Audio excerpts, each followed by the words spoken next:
एक नए सेशन में। मेरा नाम आशुतोष है और हम लोग बेसिक कंप्यूटर ऑर्गेनाइजेशन के बारे में यहाँ पढ़ रहे थे। उसी कड़ी में ये हमारा 5वां लेक्चर है।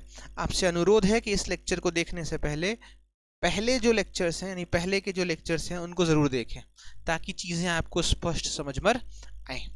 पिछली क्लासेस में हम लोगों ने रैम और रोम का प्रकार पढ़ा था। रैम कितने टाइप का होता है और रोम कंस्ट्रक्शन के आधार पे कितने तरीके का होता है। अब समय आ गया है कि हम लोग रैम और रोम के बीच में अंतर जाने।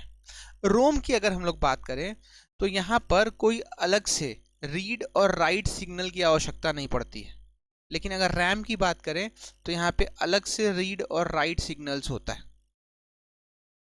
बात अगर करी जाए रोम में तो रोम में चिप सेलेक्ट का यूज करते हैं। चिप सेलेक्ट क्या है? ये एक सिग्नल है, ठीक है।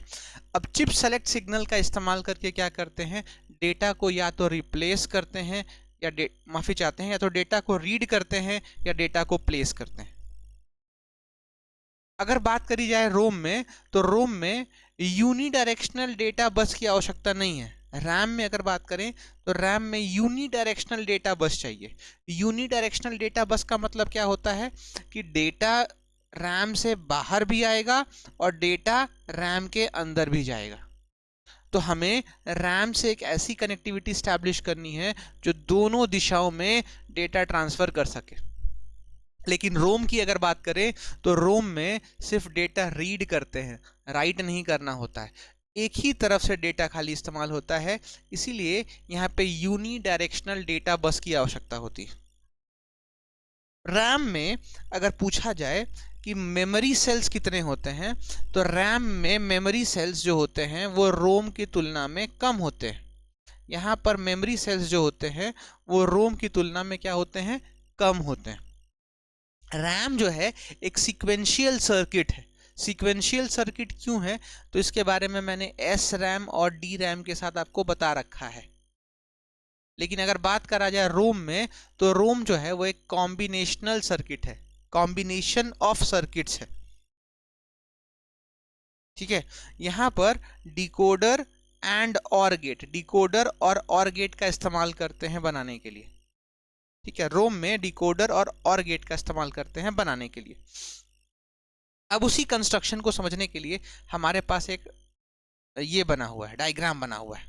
आप इस डायग्राम में देखेंगे तो इस डायग्राम में पहला डायग्राम जो है ये हमारे रैम के बारे में बताता है।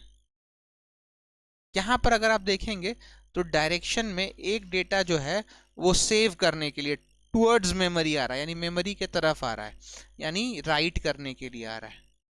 और राइट करने के बाद रीड करना होता है, बाहर की तरफ डेटा ले जाना होता है, तो ये रीड करने के लिए आ रहा है। तो यहाँ पर देखेंगे तो बाई डायरेक्शनल डेटा का फ्लो हो रहा है। अब इस चिप सेलेक्ट की बात करें, देखिए मैं इसी चिप सेलेक्ट की बात कर रहा था जिसका इस्तेमाल करके हम लोग सिग्नल्स रीड और राइट करते हैं। दूसरी तरफ ये डायग्राम आप देख रहे होंगे, यह रोम को दर्शाता है।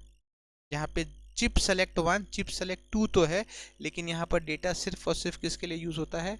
रीड करने के लिए यूज होता है। अब यहाँ पर आप दोनों चीज़ों में एक समानता देख रहे होंगे कि हमारा रैम और रोम जो है वो लिखा है 2m इंटू n। तो ये है क्या?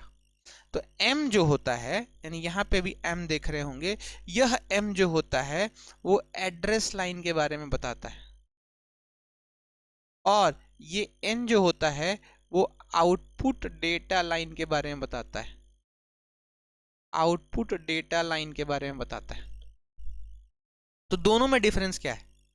अच्छा, डिफरेंस के अलावा आपकी परीक्षाओं में इस पे सवाल भी पूछे जाते हैं, इस पे प्रश्न भी आते हैं, इसका इस्तेमाल कैसे करते हैं। तो जैसे एक क्वेश्चन दिया गया है, कहता है कि if Rome is expressed as 128 into 8, एक रोम को एक्सप्रेस किया गया 128 इंटू 8 में, तो इसमें कितने एड्रेस लाइन होंगे और कितना डेटा बस होगा वो कैलकुलेट करके आपको बताना है। तो देखिए यहाँ पर जो 128 है, यह 128 क्या हो गया? यह 128 जो हो गया ये मेमोरी वर्ड्स हो गए, ठीक है। अब ये मेमोरी 128 मेमोरी वर्ड्स हैं और हर एक वर्ड जो है वो कितने बिट का है, तो 8 बिट का है। तो इसको सॉल्व करना पड़ेगा। इसको सॉल्व करेंगे 128 को, तो एक फॉर्मूला होता है 2 टू द पावर m, यानी इसका फैक्टोरियल निकालना पड़ेगा। तो इसका फैक्टोरियल निकालेंगे तो कितना आएगा, 2, ठीक है, 7 बार लिखे 2, तो 2 टू ज़ा 4, 2 ज़ा 8, 2 ज़ा 16, 2 ज़ा 32, 64, 128, यानी इसका अगर फैक्टोरियल निकालें तो क्या निकलेगा, 2 टू द पावर 7, यानी m का जो वैल्यू हो गया वो क्या निकल गया, 7। तो हम लोग इसको ऐसे लिख सकते हैं, इसके लिए एक फॉर्मूला होता है जिसे मैंने आपको बताया, 2 इंटू एम इंटू एन। ये डबल स्टार जो है ये पावर को डिनोट करता है, एक्सपोनेंट को डिनोट करता है, ठीक है। तो 2 बार स्टार लगा है, इसका मतलब क्या हो गया, 2 to the power 7 star n, तो n क्या हो जाएगा, 8 हो जाएगा। अब उस पूरी प्रक्रिया में ये जो 2 के पावर आया है 7, यह बताता है एड्रेस लाइन, और ये 8 जो है वो क्या बताता है, आउटपुट डेटा बस। तो इस पूरे क्वेश्चन में आपसे पूछा क्या गया था कि एड्रेस लाइन कितना है, तो एड्रेस लाइन हो गया 7 और डेटा बस या आउटपुट डेटा बस कितना हो गया, 8। आइए एक और प्रश्न देखते हैं। यहां पर हमसे यह पूछा जा रहा है कि आपके पास एक रोम है, उस रोम का साइज क्या है, 32 इंटू 8 बिट्स, ठीक है। अब इसमें क्या करना है, नंबर ऑफ डिकोडर्स निकालने हैं, नंबर ऑफ ऑर गेट्स निकालना है, नंबर ऑफ इनपुट निकालना है और नंबर ऑफ आउटपुट निकालना है। सबसे पहला अपना फॉर्मूला तो आप जानते ही हैं, 2 to the power m into n। तो 32 जो है इसका हम लोग पहले फैक्टोरियल निकाल लेते हैं। तो अगर इसका फैक्टोरियल निकालेंगे तो कितना हो जाएगा, 2 से 16 बार, फिर 2 से 8 बार, 2 से 4 बार, 2 से 2 बार, यानी 1 2 3 4 5, 2 to the power 5 into n, n अपना दिया हुआ है, तो 2 टू द पावर 5 इंटू 8, ठीक है। तो अगर यह पूछा जाए कि इसका डिकोडर साइज कितना है, ठीक है, तो डिकोडर साइज जो हो गया 5 इंटू 32 हो गया, और गेट कितना लगेगा इसमें, तो 8 लगेगा, यानी डिकोडर क्या हो जाएगा 5 इंटू 32 और गेट क्या हो जाएगा 8 हो जाएगा। यानी अगर कहा जाए तो इसमें 5 इनपुट दिलाएगा और 32 आउटपुट आएगा। जैसे देखिए यहाँ पे दिख रहा होगा, इस डायग्राम में अगर आप देख पा रहे होंगे तो यहाँ बताया गया है कि हमारे पास 1 2 3 4 5, यह 5 लाइन है जो इनपुट दे रहा है, ठीक है। यह डिकोडर है और ये डिकोडर जो है इसको कन्वर्ट कर रहा है और कन्वर्ट करके 32 लाइंस में आउटपुट जनरेट कर रहा है। तो यही जो है वो एक इंटरनल डायग्राम है 32 इंटू 8 बिट रोम का। आई होप आप लोग समझ पा रहे होंगे। यह क्वेश्चंस जो होते हैं वो एग्जामिनर्स फेवरेट होते हैं। यहाँ से प्रश्न बनना एग्जाम में एकदम तय है, प्रश्न आना ही आना है, इसके लिए आपको मेंटली प्रिपेयर रहना। आगे चलते हैं इस कड़ी को बढ़ाते हुए।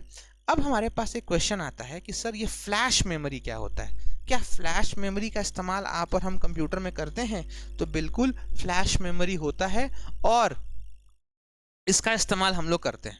फ्लैश मेमोरी क्या होता है? तो फ्लैश मेमोरी का मतलब होता है कि ऐसा मेमोरी जो एक बार में पूरा एक ब्लॉक को डिलीट कर दे, ठीक है, लार्ज ब्लॉक एट वंस। मान लीजिए ये एक मेमोरी है, ठीक है।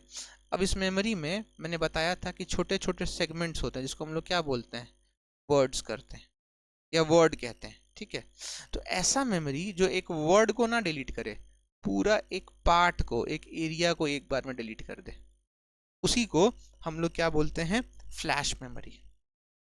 तो फ्लैश मेमोरी का मतलब क्या हो गया, जो बहुत बड़े ब्लॉक को एक ही बार में डिलीट कर दे, इरेज कर दे, या इरेज करने की टेंडेंसी रखे, या इरेज करने का फैसिलिटी प्रोवाइड करे, उसको हम लोग क्या बोलते हैं, फ्लैश मेमोरी बोलते हैं, ठीक है। अब बात आती है कि क्या यह वॉलेटाइल होता है कि नॉन वॉलेटाइल। वॉलेटाइल का मतलब यह हुआ कि क्या अगर पावर कट होगा तो डेटा हमारा डिलीट हो जाएगा, तो नहीं, यह नॉन वॉलेटाइल सेमीकंडक्टर मेमोरी होता है। इसका मतलब क्या हुआ? इसका मतलब यह हुआ कि अगर लाइट चली गई तो इसके अंदर का डेटा डिलीट होने वाला नहीं है। इसमें जो डेटा सेव होता है उसको सेव करने के लिए हम लोग ईप्रोम का कॉन्सेप्ट यूज करते हैं। ईप्रोम का मतलब मैंने आपको बताया था पिछली क्लासेस में, electrically programmable read only memory, ठीक है। और डिलीट करने का जो होता है क्या है, electrically erasable programmable read only memory का इस्तेमाल करते हैं। अब यहाँ पर मैंने आपको बताया कि क्योंकि एक पूरा ब्लॉक, एक पूरा एरिया एक बार में डिलीट हो जाता है, इसीलिए इसको खाली करना बहुत आसान होता है। छोटे साइज में अवेलेबल है, इसीलिए ये पोर्टेबल है और मैकेनिकली रोबस्ट है। रोबस्ट का मतलब क्या हुआ कि आसानी से इस्तेमाल कर सकते हैं। आसानी से इस्तेमाल करने का मतलब कि जनरली ये जो है प्लग एंड प्ले फीचर में अवेलेबल है। प्लग एंड प्ले फीचर में अवेलेबल है। प्लग एंड प्ले फीचर का मतलब क्या होता है कि आप इसको लगाइए और इस्तेमाल कर लीजिए। हमारे पास इसके एग्जाम्पल्स भी हैं। कौन कौन से एग्जाम्पल्स हैं? तो इसका इस्तेमाल हम लोग मेमोरी कार्ड में करते हैं, पेन ड्राइव में करते हैं। तो मेमोरी कार्ड, पेन ड्राइव जो है वो इसके एक बेहतरीन एग्जाम्पल है। अब अगर ये पूछा जाए हमसे कि फ्लैश मेमोरी जो होता है वो कितने प्रकार का होता है, तो फ्लैश मेमोरी दो तरीके का होता है।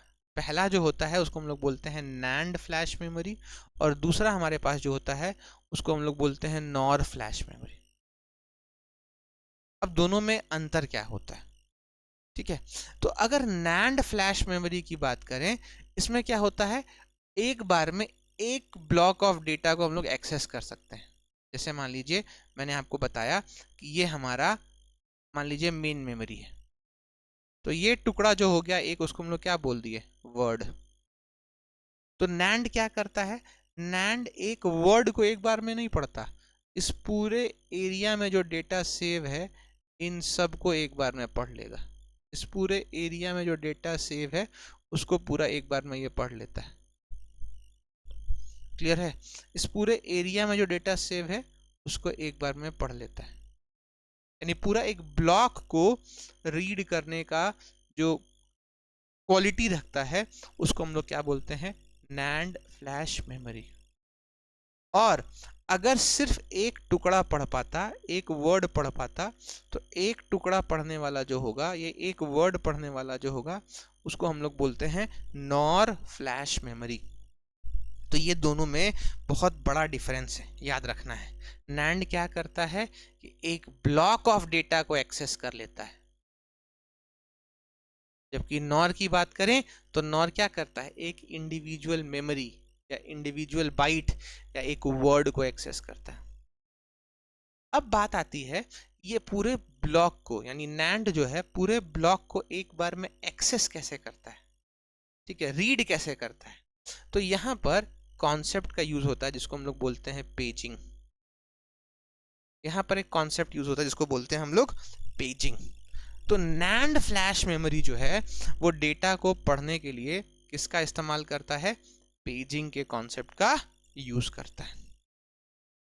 अब हमारे पास यह पूछा जाए कि कौन कौन से सेमीकंडक्टर्स होते हैं, तो जितने भी, माफी चाहते हैं, कितने सेमीकंडक्टर मेमोरीज होते हैं, तो रैम से लेकर फ्लैश मेमोरी तक आपने जो भी पढ़ा वो सारे एग्जाम्पल्स हैं किसके, सेमीकंडक्टर मेमोरीज के। यानी सेमीकंडक्टर मेमोरीज का सारा एग्जाम्पल है वो आपके सामने स्क्रीन पे दिख रहा होगा। तो एक ब्रीफ में हमने यहाँ टेबल लगा रखा है, आप इसको पढ़ के समझ सकते हैं। अब जब हम लोग प्राइमरी मेमोरी की बात कर रहे थे, तो प्राइमरी मेमोरी के बाद हमारे पास एक बहुत बड़ा सेक्शन आता है, सेक्शन है वो है सेकेंडरी मेमोरी का। और जब सेकेंडरी मेमोरी की बात होती है तो उसमें एक बहुत कॉमन, बहुत फ्रीक्वेंट यूज होने वाला मेमोरी है जिसको हम लोग बोलते हैं हार्ड डिस्क। हार्ड डिस्क क्या है, कैसे काम करता है, ये हमको जानना है। तो हार्ड डिस्क की अगर हम लोग बात करें तो ये एक इलेक्ट्रोमैकेनिकल स्टोरेज डिवाइस होता है। इलेक्ट्रोमैकेनिकल का मतलब क्यों हो गया, तो इलेक्ट्रोमैकेनिकल का मतलब इसलिए हो गया कि यहाँ पे हम लोग इलेक्ट्रिसिटी का भी यूज करते हैं, यहाँ पे हम लोग मैग्नेटिक इफेक्ट का भी यूज करते हैं, और यहाँ पे कुछ मैकेनिकल कॉन्सेप्ट्स का भी यूज होता है। ठीक है, तो इलेक्ट्रिसिटी, मैग्नेट और कुछ मैकेनिकल फीचर्स का यूज करते हैं, इसीलिए हम लोग इसे कहते हैं कि ये एक इलेक्ट्रोमैकेनिकल स्टोरेज डिवाइस है। अब इसमें डेटा सेव कैसे होता है? तो यहां जो डेटा सेव होता है वो सेव होता है छोटे छोटे मैग्नेटिक फील्ड्स में। ठीक है, हर एक मैग्नेटिक डिस्क पर क्या होता है, एक छोटा छोटा मैग्नेटिक फील्ड होता है। जैसे मान लीजिए ये हमारा मैग्नेटिक डिस्क है, तो यहाँ पे छोटे छोटे मैग्नेटिक फील्ड्स होते हैं, और इसी मैग्नेटिक फील्ड पर अपना डेटा क्या होता है, सेव होता है। अब बात यह आती है कि भैया ये जो डिस्क है वो डिस्क किस चीज का बना होता है? तो ये डिस्क जो है वो बना होता है या तो ग्लास का या एल्यूमिनियम का। ठीक है, तो जिस डिस्क पर ये छोटे छोटे हिस्से बने हैं या छोटा छोटा मैग्नेटिक फील्ड बना है वो किस चीज का बना होता है, या तो ग्लास का या एल्यूमिनियम का। और इसी डिस्क को हम लोग प्लैटर के नाम से जानते हैं। इसी डिस्क को हम लोग क्या कहते हैं, प्लैटर। अब ये प्लैटर का दो सतह होता है। ये सतह जो पहला दिख रहा है वो मान लीजिए ए हो गया, एक नीचे वाला सतह भी होगा, वो सतह क्या हो गया, बी हो गया। तो प्लैटर का दोनों हिस्सा यानी टॉप और बॉटम दोनों हिस्सा जो है वो किस चीज से कवर होता है, किस चीज का बना होता है, किस चीज का कोटिंग होता है? तो उस पर दोनों तरफ फेरोमैग्नेटिक मटेरियल्स का इस्तेमाल करते हैं। दोनों तरफ फेरोमैग्नेटिक मटेरियल्स का यूज करते हैं। ये फेरोमैग्नेटिक मटेरियल का इस्तेमाल क्यों करते हैं? तो फेरोमैग्नेटिक मटेरियल का इस्तेमाल इसलिए करते हैं क्योंकि यह जो है वो डेटा को स्टोर करने में मदद करेगा। तो अब आप हमसे पूछेंगे कि सर जब हमको मैग्नेटिक के इफेक्ट इसमें डालना था तो भैया हम ये जो प्लैटर बना रहे हैं वो प्लैटर ग्लास या एल्युमिनियम का क्यों नहीं बना रहे? तो अगर यह प्लैटर जो है वो या ग्लास या एल्युमिनियम का बना होता तो नुकसान यह होता कि इसमें जब बिजली पास करते, इलेक्ट्रिक करंट पास करते, तो इस इलेक्ट्रिक करंट की वजह से इसके अंदर भी, इस प्लैटर के अंदर भी मैग्नेटिक फील्ड क्रिएट होता, और ये जो डॉट्स हैं ये पहले से मैग्नेटिक फील्ड के इफेक्ट से परिपूर्ण है। तो दोनों के बीच जब मैग्नेटिक फील्ड क्रिएट हो जाता तो डेटा हमारा इधर उधर भागने लगता। इसीलिए जो प्लैटर है वो किस चीज का बनता है, या तो ग्लास या तो एल्यूमिनियम, और फिर उसके ऊपर हम लोग फेरोमैग्नेटिक का कोटिंग कर देते हैं। ठीक है, अब यहां पर जो डेटा सेव हुआ उस डेटा को पढ़ने के लिए भी तो कुछ चाहिए। तो डेटा को यहाँ पे पढ़ने के लिए हम लोग रीड राइट हैंड का इस्तेमाल करते हैं। जैसे अगर आप यहाँ पे डायग्राम देख पा रहे होंगे तो मैंने एक डायग्राम यहाँ पे लगा रखा है आपके लिए। इस डायग्राम में आप देखेंगे तो ये वाला हिस्सा जो है ना यही है प्लैटर, यही है प्लैटर। और प्लैटर का ये ऊपरी हिस्सा हो गया टॉप, और इसके नीचे क्या हो गया, बॉटम। तो इन्हीं दोनों हिस्से को हम लोग कोटिंग करके रखते हैं, किससे, या डेवलपर कोटिंग करता है किससे, फेरस से या फेरोमैग्नेटिक मटेरियल से। अब यहां से इस प्लैटर से डेटा पढ़ना पड़ेगा।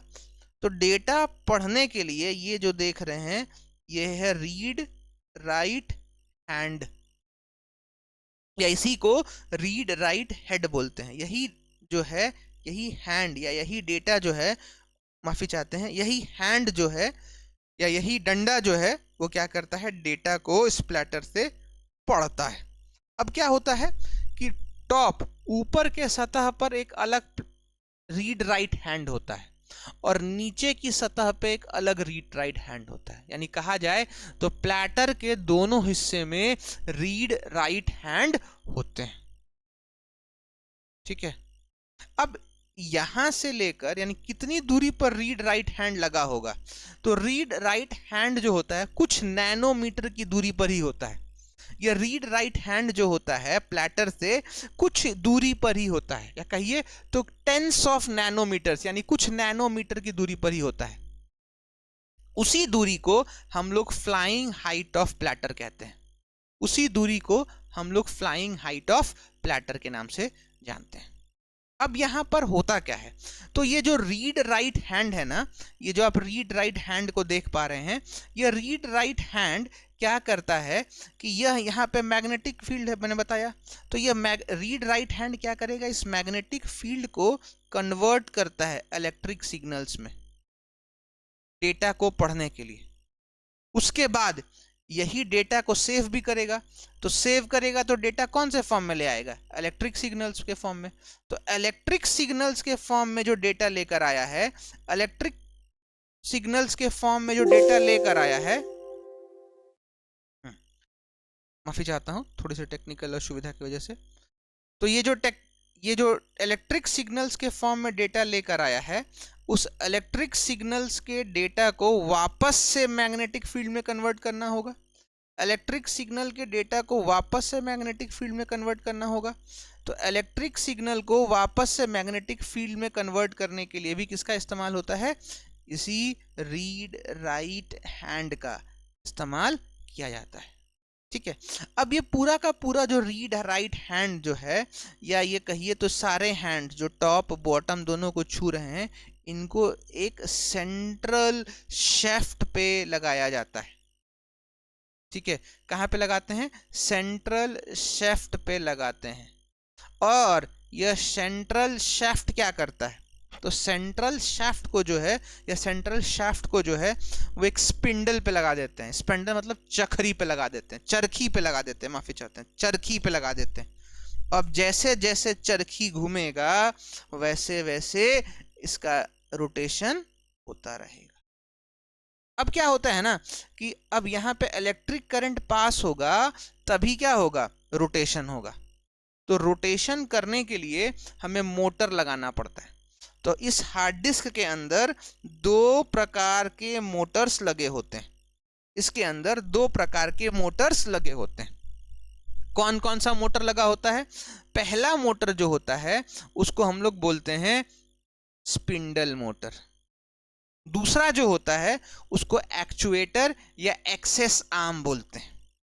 ठीक है, अब स्पिंडल मोटर क्या करता है, तो स्पिंडल मोटर का काम यही है, जैसे मैंने बताया कि जो प्लैटर लगा है, इस प्लैटर को घुमाने का काम जो होगा, ठीक है, इस प्लैटर को घुमाने का काम होगा, वो काम जो होगा वो कौन करता है, स्पिंडल मूवर या स्पिंडल मोटर करता है। अब यहां पर डेटा रीड राइट करने वाला होगा, तो इसको भी तो कोई घुमा रहा होगा। ठीक है, ये डेटा रीड राइट करने वाला है, तो इसको भी तो कोई घुमाएगा इसमें। ठीक है, तो जो डेटा रीड राइट करने वाला हैंड है, उसको घुमाने के लिए प्लैटर पर जो हाथ का इस्तेमाल होता है, जिस मोटर का इस्तेमाल होता है, उसी को हम लोग एक्चुएटर या एक्सेस आर्म के नाम से जानते हैं। अब बात ये आती है कि इतना बड़ा जो हमारे पास हार्ड डिस्क है, आप भी देखते होंगे 500 GB, 1 TB, 10 TB, 6 TB, यानी हम लोग बड़े बड़े यूनिट्स की बात करते हैं। तो जब बड़े बड़े यूनिट्स की बात करते हैं तो भाई डेटा को एक हार्ड डिस्क पर स्टोर कौन करता है, सेव कैसे होता है। तो डेटा को सेव करने के लिए, डेटा को ऑर्गेनाइज करने के लिए हार्ड डिस्क पर 3 अलग अलग कॉन्सेप्ट्स का यूज करते हैं। पहला कॉन्सेप्ट जो अपने पास होता है उसको हम लोग बोलते हैं ट्रैक्स। दूसरा कॉन्सेप्ट जो अपने पास होता है उसको बोलते हैं सेक्टर्स। और तीसरा कॉन्सेप्ट जो है वो है डिस्क कंट्रोलर। मैं फिर से दोहरा दूं, 3 कॉन्सेप्ट्स हैं, यानी 3 कंपोनेंट्स हैं। उन्हीं 3 कंपोनेंट्स का इस्तेमाल करके हम लोग क्या करते हैं, हार्ड डिस्क में डेटा को ऑर्गेनाइज करते हैं। कौन कौन से कंपोनेंट्स, ट्रैक्स, सेक्टर्स और डिस्क कंट्रोलर्स। ट्रैक्स क्या होता है, तो अगर आप इस डायग्राम को देख पा रहे होंगे तो यहां पर इस डायग्राम में देखेंगे कि हमारा डेटा जो है वो कौन से फॉर्म, माफी चाहते हैं, हार्ड डिस्क जो है वो कौन से फॉर्म में है, सर्कुलर फॉर्म में। तो जब सर्कुलर फॉर्म में है तो ये वाला हिस्सा एक दिख रहा होगा, दूसरा ये हिस्सा दिख रहा होगा, 2 वाइट हिस्से दिख रहे होंगे। तो यही जो सर्कुलर फॉर्म में हिस्सों को डिवाइड किया गया है, इसको हम लोग बोलते हैं ट्रैक्स। अब ये ट्रैक जो होता है वो कैसा होता है, तो ये सर्कुलर फॉर्म में होता है, सर्कुलर रीजन होता है, सर्कल के आकार का होता है, ठीक है। और अगर पूछा जाए कि हार्ड डिस्क में कितने सर्कल्स होते हैं, तो हार्ड डिस्क में अनगिनत सर्कल्स होते हैं, ठीक है, थाउजेंड्स ऑफ कॉन्सेंट्रिक सर्कल्स होते हैं। अब यही सर्कुलर रीजन जो है उसको हम लोग क्या बोलते हैं, ट्रैक बोलते हैं।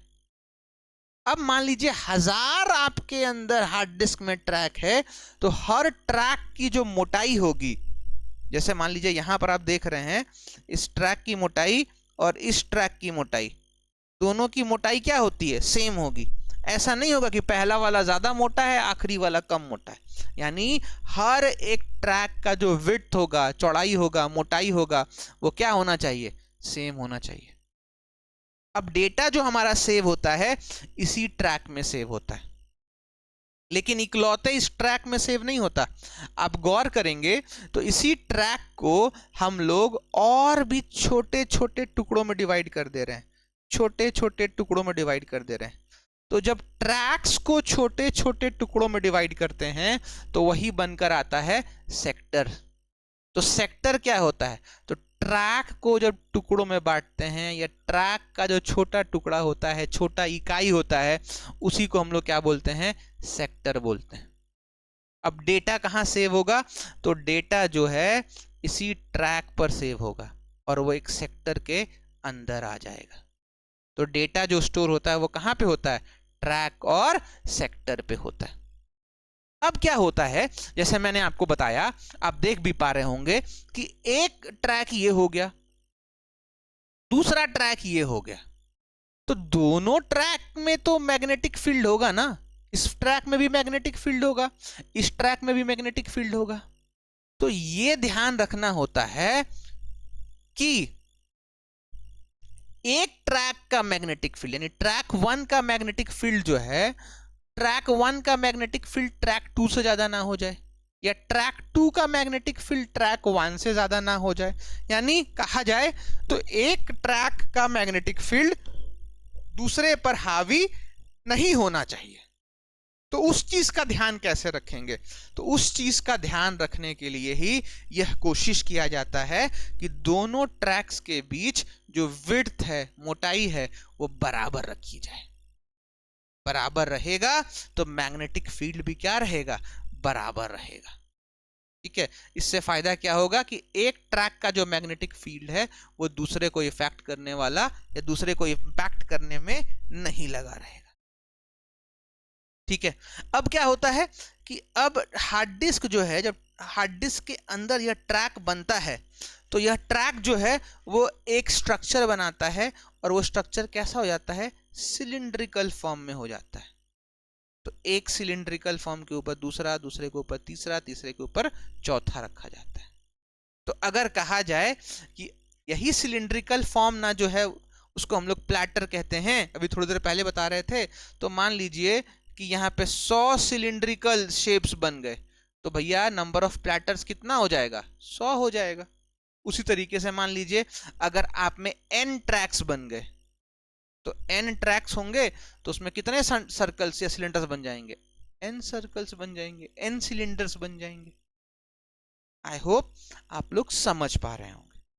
अब जैसा मैंने आपको बताया कि ट्रैक्स जो है वो बराबर दूरी पर होते हैं, ठीक उसी प्रकार जो सेक्टर्स होते हैं उनके बीच भी बराबर डिस्टेंस का मेंटेन किया जाता है। यानी सेक्टर्स के बीच में भी इंटर सेक्टर गैप होता है।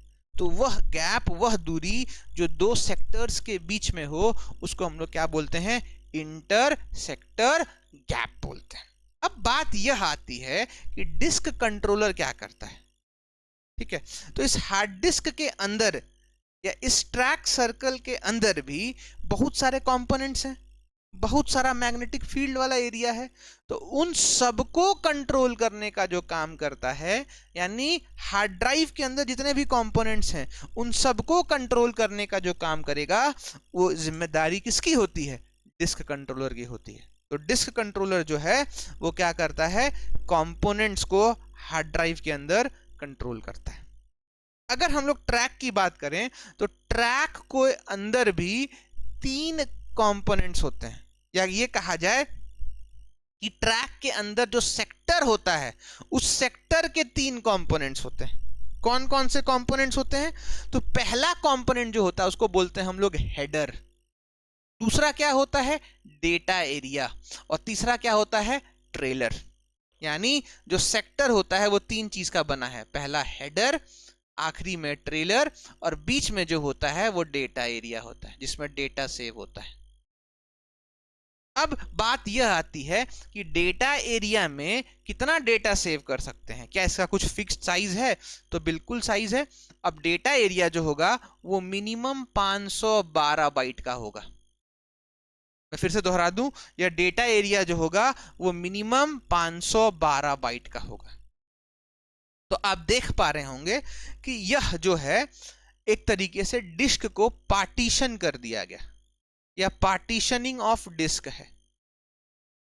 तो इसी डिस्क को पार्टीशन करना या इसी डिस्क को टुकड़ों में डिवाइड करने की जो प्रक्रिया है उसी को हम लोग बोलते हैं फिजिकल या लो लेवल पार्टीशनिंग।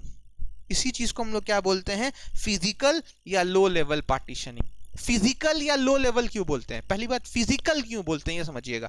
फिजिकल हम लोग इसको इसलिए बोलते हैं क्योंकि ये पार्टीशनिंग जो होता है वो मैन्युफैक्चरर ही करके देता है। यानी जो हार्ड डिस्क बना रहा होगा या बनाने वाली जो कंपनी होगी वही उसको 3 अलग अलग टुकड़ों में बांट देती है। ठीक है, तो इसीलिए ये फिजिकल पार्टीशनिंग है। हम और आप दूसरा एक और पार्टीशनिंग करते हैं, वो ऑपरेटिंग सिस्टम के आधार पे करते हैं, जहां पे हम लोग अपने हार्ड ड्राइव में सी ड्राइव, डी ड्राइव या ई ड्राइव बनाते हैं, तो वो एक अलग है। ठीक है, तो आपसे पूछा जाएगा कभी कि फिजिकल या लो लेवल पार्टीशनिंग में कितने कंपोनेंट्स हैं, तो ये 3 होते हैं। ये तीनों आपको याद रखना है। आई होप कि आप लोग को क्लियर होगा। अब बात ये आती है कि डिस्क कंट्रोलर माफी चाहता हूं फिर से एक बार, डिस्क कंट्रोलर और क्या क्या काम करता है। तो जैसा मैंने आपको बताया कि अब डिस्क कंट्रोलर की बात अगर करें तो ये हमारा हार्ड डिस्क है। अब हार्ड डिस्क का ये वाला एरिया जो है इसका 2 एड्रेस हो गया। पहला एड्रेस जो हो गया वो मैन्युफैक्चरर के द्वारा दिया गया, दूसरा जो होगा ऑपरेटिंग सिस्टम भी इसके लिए एक एड्रेस जनरेट करेगी। तो दोनों को मैप करने वाला कोई तो चाहिए, दोनों एड्रेस के बीच में तालमेल बैठाने वाला कोई तो चाहिए। तो दोनों के बीच तालमेल बैठाने के लिए, यानी लॉजिकल ब्लॉक्स को फिजिकल डिस्क में स्पेस देने के लिए, मैनेज करने के लिए, स्टोर करने के लिए, इन सारे कामों को करने के लिए हम लोग किसका इस्तेमाल करते हैं? डिस्क कंट्रोलर का यूज करते हैं। अब यहां पर क्या होता है कि डिस्क कंट्रोलर का एक और रोल आता है। वो रोल कहां होता है? तो मैंने जैसे बताया कि हेडर और ट्रेलर होता है। तो हेडर क्या होता है? तो हेडर जो होता है और ट्रेलर जो होता है यह मेटा डेटा को रखता है। मेटा डेटा क्या होता है? तो मेटा डेटा कह सकते हैं कि कलेक्शन ऑफ डेटा होता है। डेटा के जो समूह होता है या डेटा का जो समूह होता है उसी को हम लोग मेटा डेटा कहते हैं या बिग डेटा कहते हैं। ठीक है, तो मेटा डेटा क्या होता है? तो मेटा डेटा होता है कि भैया ट्रैक में यानी हार्ड डिस्क के कौन से कोने में एरर आ गया, तो उस एरर सिग्नल का डेटा स्टोर करना पड़ेगा। हार्ड डिस्क का कौन सा एरिया खाली है उसका डेटा स्टोर करना पड़ेगा। तो ये डिस्क कंट्रोलर जो होता है ना वो ध्यान रखता है कि कौन सा एरिया खाली है, जहां खाली होगा वहां डेटा सेव करेगा। डिस्क कंट्रोलर इस बात का ध्यान रखता है कि कौन से सेक्टर में एरर आ गया, उस एरर को रेक्टिफाई करने की कोशिश करेगा। ठीक है, तो ये सारा काम जो है वो डिस्क कंट्रोलर करता है। इसके अलावा जब हम लोग हार्ड डिस्क में डेटा को सेव करते हैं तो डेटा को सेव करने के दौरान एक पैटर्न को फॉलो करते हैं, एक स्ट्रक्चर को फॉलो करते हैं। तो जो ये अरेंजमेंट ऑफ डेटा होता है उसी को हम लोग बोलते हैं डेटा स्ट्रक्चर। तो ये डेटा स्ट्रक्चर डिजाइन करना भी हर एक सेक्टर के लिए, हर एक सेक्टर के लिए ये डेटा स्ट्रक्चर डिजाइन करने का जो जिम्मेदारी होता है वो भी किसका होता है? डिस्क कंट्रोलर का होता है। ठीक है, तो इनिशियल डेटा स्ट्रक्चर जो होता है हर सेक्टर का ये डिजाइन करना भी जिम्मेदारी किसका हो गया? डिस्क कंट्रोलर का हो गया। ठीक है। अब इस डेटा स्ट्रक्चर में क्या क्या होता है, तो इस डेटा स्ट्रक्चर में पहला काम ये होता है कि एक सीक्वेंस में डेटा को अरेंज करते हैं। सीक्वेंस में अरेंज होगा तो हो सकता है कि हार्ड डिस्क का ये वाला डेटा जो ये वाला हिस्सा जो है वो डेटा से भरा हुआ है, ये वाला हिस्सा क्या है, खाली है। तो हमें यूज्ड एरिया और फ्री एरिया की जानकारी मिल जाती है। अब हो सकता है कि ये कोना वाला एरिया हार्ड डिस्क का खराब हो गया हो, तो डेटा स्ट्रक्चर जब बनाते हैं तो हमें यह पता चल जाता है कि हमारा बैड एरियाज कौन कौन से। तो इन सब की जानकारी रखना जो है वो काम कौन करता है, डिस्क कंट्रोलर। आप और हम जो है अपने कंप्यूटर में अगर विंडोज ऑपरेटिंग सिस्टम यूज करते हैं तो विंडोज ऑपरेटिंग सिस्टम में फैट टेक्निक का यूज होता है, यानी फाइल एलोकेशन टेक्निक। तो ये हमारा जो फाइल एलोकेशन टेक्निक या फाइल एलोकेशन टेबल जो है उसी को हम लोग डिफॉल्ट डिस्क कंट्रोलर कहते हैं विंडोज का। तो विंडोज का जो डिफॉल्ट डिस्क कंट्रोलर है वो अपना कौन सा है, फाइल एलोकेशन टेबल यानी फैट। ठीक है, आप आगे चलते हैं। अब आपने जैसे देखा कि हमारे पास जो हार्ड डिस्क होता है उस हार्ड डिस्क में ट्रैक्स एंड सेक्टर्स होते हैं। ठीक है, तो ट्रैक्स एंड सेक्टर्स जो बने हैं, अब उस ट्रैक्स एंड सेक्टर्स को हम अरेंज कैसे करते हैं। तो ट्रैक्स एंड सेक्टर्स को अरेंज करने के लिए हम लोग वहां पर दो पैटर्न्स को फॉलो करते हैं। पहला जो पैटर्न है, यानी कहिए दो कॉन्सेप्ट है वेलोसिटी का, गति के दो नियम हैं हम जिसको फॉलो करते हैं। पहला नियम जो है वो कहता है कांस्टेंट लीनियर वेलोसिटी, और दूसरा जो है वो क्या है, कांस्टेंट एंगुलर वेलोसिटी। अब ये क्या होता है समझिए। अब सपोज करिए कि ये हमारा सर्कल है, तो ये स्वाभाविक सी बात है कि ये जो बाहरी एरिया होगा सर्कल का ये लंबा होगा, और ये अंदर का जो एरिया होगा सर्कल का वो स्मॉल होगा या छोटा होगा। तो कहा जाता है या एक एवरेज पैमाना देखा गया है कि जो आउटर एरिया होता है ना वो 40% बड़ा होता है in comparison to the inner areas.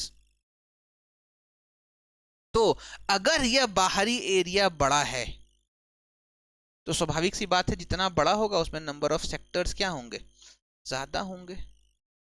ये जितना छोटा होगा वहां पे नंबर ऑफ सेक्टर्स क्या होंगे, कम होंगे। तो ये आवश्यक है कि जितनी रफ्तार से हम यहां से डेटा बाहर निकाल सकते हैं, यानी बाहरी वाले से जितना फास्ट डेटा निकाल सकते हैं, आवश्यक यह भी है कि अंदर वाले एरिया से भी उसी स्पीड से डेटा को एक्सेस किया जा सके। ठीक है, तो इस चीज को मेंटेन करने के लिए हम लोग ध्यान रखने के लिए एक कॉन्सेप्ट यूज करते हैं, वो क्या है, कांस्टेंट लीनियर वेलोसिटी। ठीक है, अब इसमें क्या होता है, इसमें जो होता है रोटेशन स्पीड जो होता है वो बढ़ जाता है। कब, जब आउटर ट्रैक से इनर ट्रैक की तरफ डेटा एक्सेस करने के लिए रीड राइट हैंड बढ़ता है। यानी रीड राइट हैंड जो है अगर बाहर से अंदर की तरफ डेटा एक्सेस करने के लिए अब जाता है तो उस केस में जो हमारा स्पीड है रोटेशन का वो क्या होता है, बढ़ जाता है। बढ़ जाएगा तो उससे क्या फायदा होगा, उससे फायदा यह होगा कि जितना टाइम हमको कोने से डेटा निकालने में लगता था उतना ही टाइम हमें अंदर से भी डेटा निकालने में लगेगा। यानी आउटर और इनर दोनों ट्रैक का टाइम क्या हो जाएगा, सेम हो जाएगा। और इसी कॉन्सेप्ट का इस्तेमाल जो है वो डीवीडी रोम और सीडी रोम में हम लोग करते आ रहे हैं। अगर हम लोग बात करें कांस्टेंट एंगुलर वेलोसिटी की तो ये क्या आता है। ठीक है, तो ये कहता है कि जो, क्लियर कर लेते एक बार बोर्ड।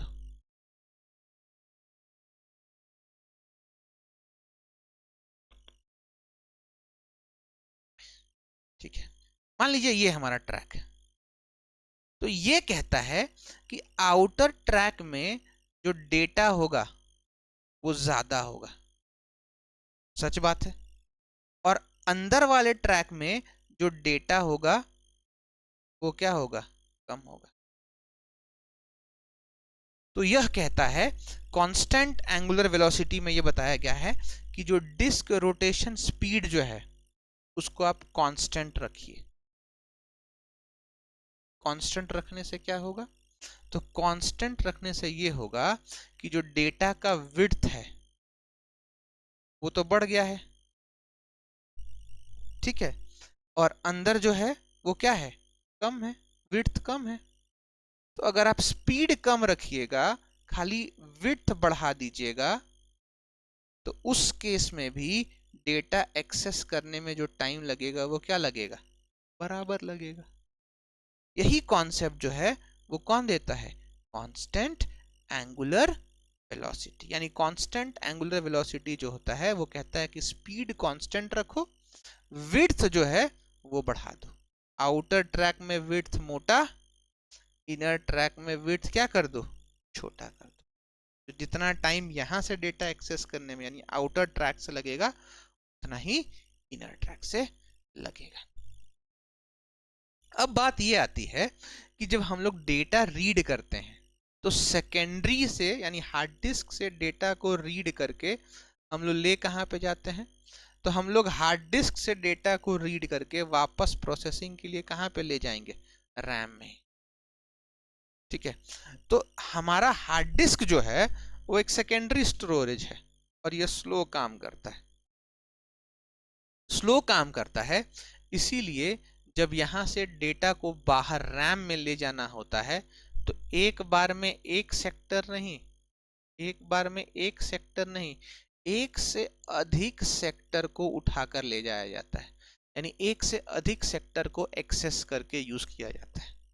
इससे फायदा क्या होगा कि एक बार में एक से अधिक डेटा जाएगा या एक बार में एक से अधिक सेक्टर जाएगा तो बार बार डेटा को रीड करने की आवश्यकता नहीं पड़ेगी, बार बार रीड करने की आवश्यकता नहीं पड़ेगी, तो सीपीयू उस एफर्ट को कहीं और इस्तेमाल करेगा। तो यही टाइम जो लगता है डेटा को रीड करने में, डेटा को सेकेंडरी से प्राइमरी, प्राइमरी से सेकेंडरी में ले जाने में, उसी प्रक्रिया को हम लोग कहते हैं डिस्क एक्सेस टाइम। यानी एक रीड राइट ऑपरेशन को पूरा करने के लिए जो समय लगता है उस समय को डिस्क एक्सेस टाइम कहते हैं। ये डिस्क एक्सेस टाइम जो है वो 5 पैरामीटर्स से प्रभावित होता है। कौन कौन सा, पहला सीक टाइम, दूसरा है रोटेशनल लैटेंसी, तीसरा है डेटा ट्रांसफर रेट, चौथा है कंट्रोलर ओवरहेड और पांचवा क्यूइंग डिले। अब ये 5 क्या होते हैं, तो इसके लिए हम लोग नेक्स्ट सेशन देखेंगे। तब तक अपना ध्यान रखिए। जय हिंद, जय भारत, वंदे मातरम।